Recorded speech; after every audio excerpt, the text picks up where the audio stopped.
मित्रांनो, भाजप सरकार कॉकरोच जनता पार्टीच्या स्कूल ठीक करो या नेशनवाईड कॅम्पेनला एवढं घाबरलंय की डायरेक्टली त्यांनी राजस्थानमध्ये एक नोटीसच इश्यू केलं. त्या नोटीसमध्ये त्यांचं असं म्हणणं आहे की आता राजस्थानच्या सरकारी शाळांमध्ये कोणी पण व्हिडिओग्राफी किंवा फोटोग्राफी करू शकत नाही.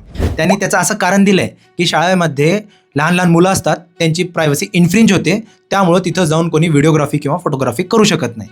मित्रांनो, एका मिनिटासाठी आपण मान्य करू की शाळेमध्ये लहान लहान मुलं असतात, त्यांची प्रायव्हसी इन्फ्रिंज होऊ शकते.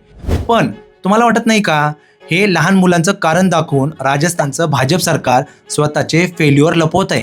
त्यांनी शाळांमध्ये जो भोंगळा कारभार केला आहे ते लपवत आहे. ॲक्च्युली शाळा ज्या असतात ना, सरकारी शाळा, त्या पब्लिक प्रॉपर्टी असतात, टॅक्स पेअरच्या पैशांवर चालतात.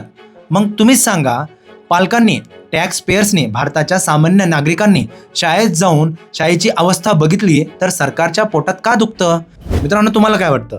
सरकार स्वतःचा भोंगळा कारभार समोर येईल, त्यामुळं असे नवीन नवीन सर्क्युलर आणून लोकांना रोखतंय की खरंच त्यांना लहान मुलांच्या प्रायव्हसीची चिंता आहे? तुम्ही तुमचं मत कमेंट बॉक्समध्ये सांगू शकता.